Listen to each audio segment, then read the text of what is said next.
Hi guys. Ayan. Hindi na ako nakapag-outro sa ating vlog kagabi. Tsaka lagi naman ako walang outro.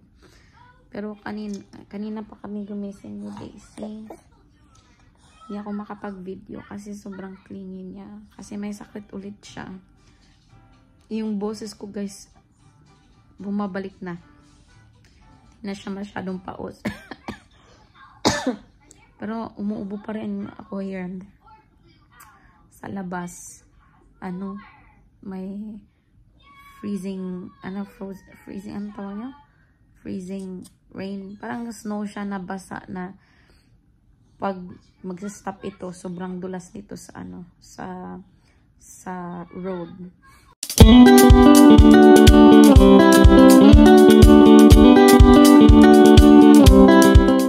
Habang andito pa si Habi guys, ginaya ko na yung ating mga para sa lulutuin ko for dinner. So pakita ko sa inyo. Ayan, pinapalambot ko na yung ating munggo. Itong munggo guys, ko na yan na babad ko na to ng few hours. Nakalimutan ko ibabad overnight pero okay na. Papalambutin ko lang yan. Tapos nakasaing na din ako. Ito yung leftover. So, once na matapos tong maluto, yung kanin natin, ilalagay ko to sa ibabaw para mainit. Tapos, ito yung ating ilalagay sa ating munggo. Sibuyas, siling haba. Maanghang to guys, pero tinanggalan ko ng buto para hindi mahanghang para kay Daisy. Kasi bibigyan ko siya ng munggo. Napa, cabbage, tapos ginger. Yung garlic, yung minced garlic na ginawa natin last time. Meron pa ako.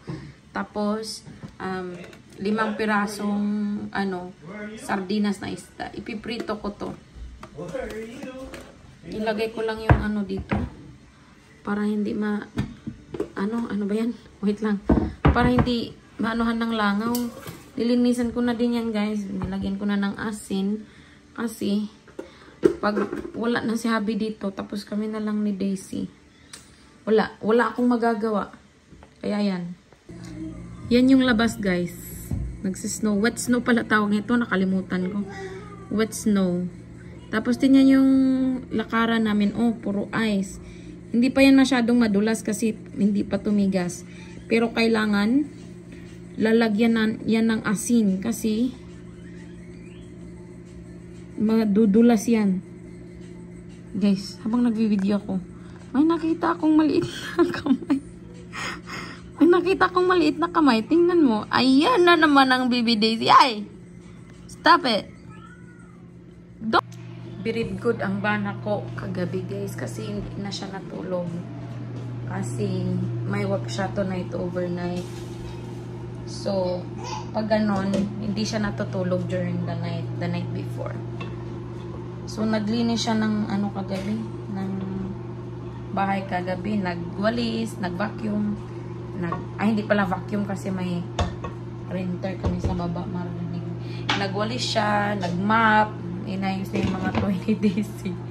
Unfortunately, wala na. Maano na naman, sticky na naman yung floor. May mga crumbs na naman. Kasi nga si baby Daisy.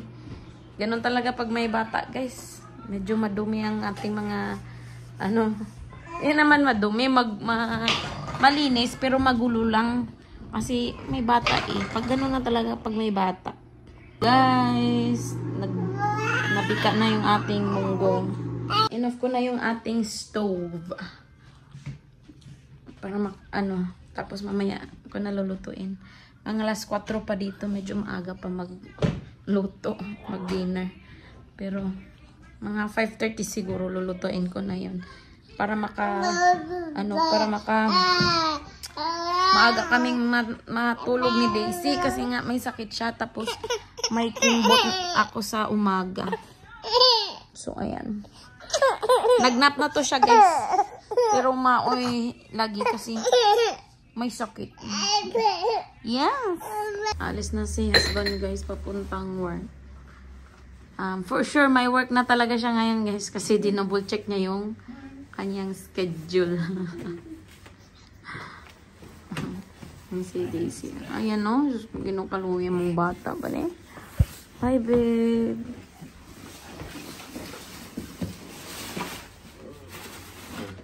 Bye. See you. I love you. Drive safe, please. Slippery outside. Uy! Uy! Ikaw, Daisy. Ayun yun. Why are you smiling like that? That is going now. Bye, babe. Drive safe.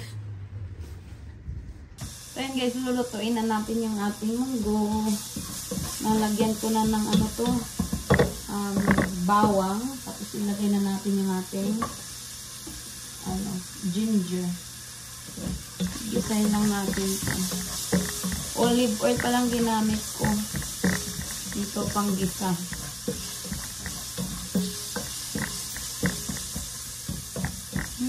Bango. Tapos lagyan na natin yung ating white onion. Dami ng white onion ko guys.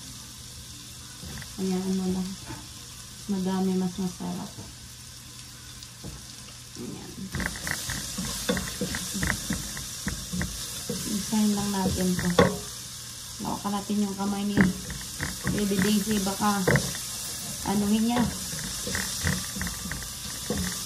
Wala na akong ilalagay na karne dito sa ating munggo guys. Kasi magpiprito naman ako ng isda. Ito yung isang lagyan ko na ng mantika. Pinapainit ko na lang. So guys, after natin igisa yung ating mga lagay na natin yung munggo. Ayan. Nalagay ko na yung munggo. Paghaluin natin. Lagyan na natin ng tubig.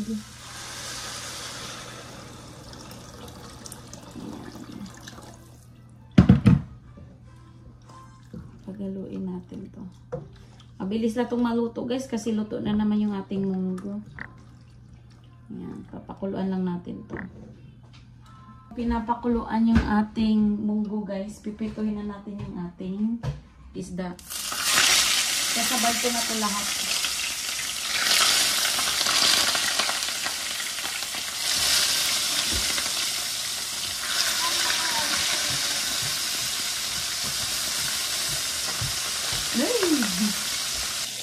Okay, sabang nagprito yan. Si Daisy na dali-dali natin itong timplahan kasi habang naglalaro pa si Baby Daisy doon. Lagyan ko na lang ng paminta yung ating munggo. Tapos asin.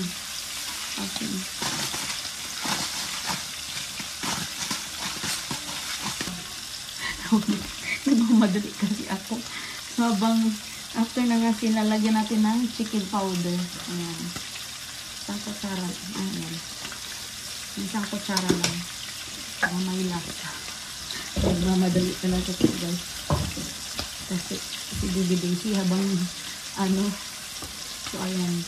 The struggle is real guys. Pag wala ka talagang katulong, walang nani. Dito sa ibang bansa, ay naku, sobrang mahal ng nani. Yung sweldo mo sa work at yung sweldo ng nani mo, halos magkaparehas lang. Kaya wag na. Tingnan natin kung maluto na ito. Wala pa.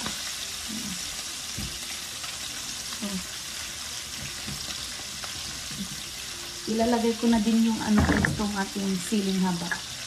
Lagay ko na lang. Tapos yung lapa na lang yung last.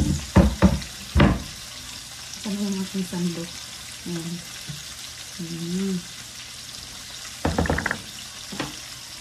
Takpan lang natin ito. So, ayan guys. Kumukulo na yung ating munggo.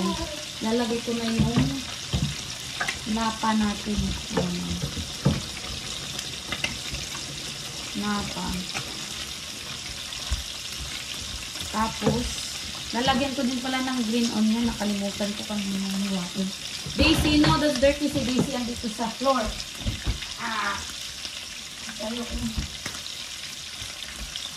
Wala talaga guys. Wala na talaga yung choice. So, ayan.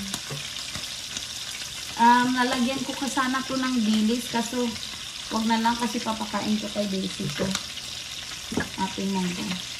Nabaliktad ko na yung ating isda. Pero babalik na rin ko ulit kasi gusto ko yung crispy talaga.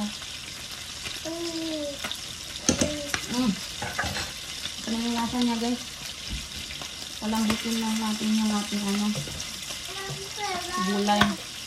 Guys, luto na yung munggo natin. Ito na yung rice. Ayun, pritong isda. Ito na yung kay Baby Daisy. Kainin ko na kasi gutom na to. Medyo mainit pa.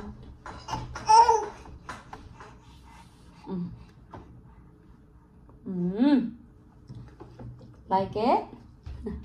You like it? Yeah? Yeah. Ay.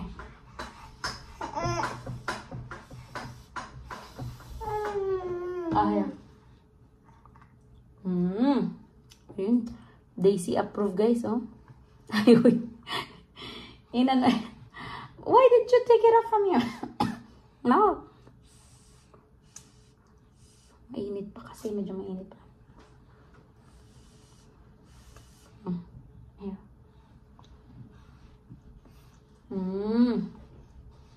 Daisy approve. Guys, kain na tayo. Ito isda. Tapos yung munggo natin ay matapon lang. Okay, baby.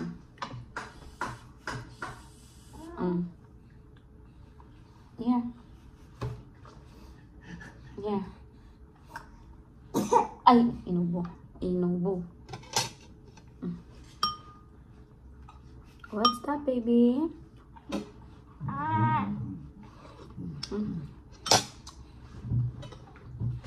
Ano mo? Here.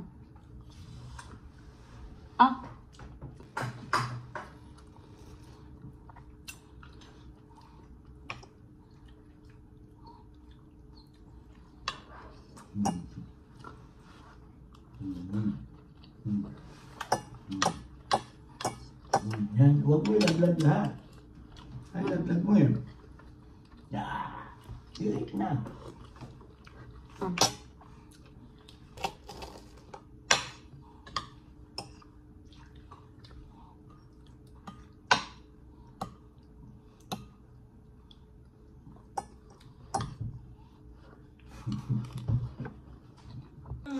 After kumain ng dinner, guys, ayan, sabay kaming naligo ni Baby Daisy at nag-toothbrush na din ako ng mabilisan.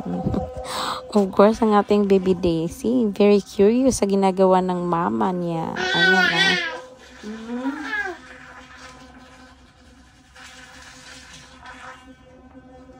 Ayan, Pinapadidik ko na si Daisy ngayon. Kasi, usually, after niyang maligo, pinapadede ko siya at nakakatulog siya agad. So, kanina habang naliligo ang dalawa.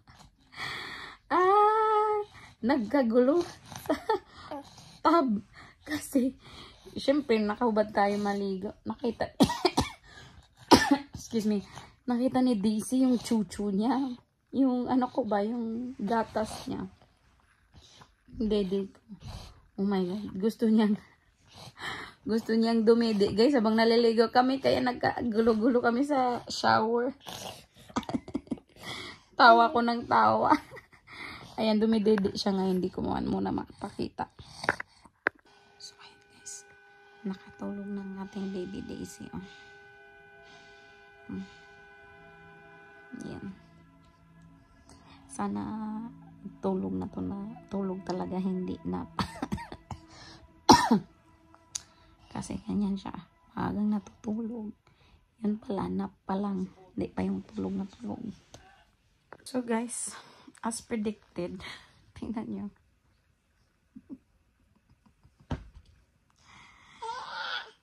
Nagising yung ating Baby Daisy ngayong at 10 PM something. 7:30 kami natulog. Nagising. Ay, ko no.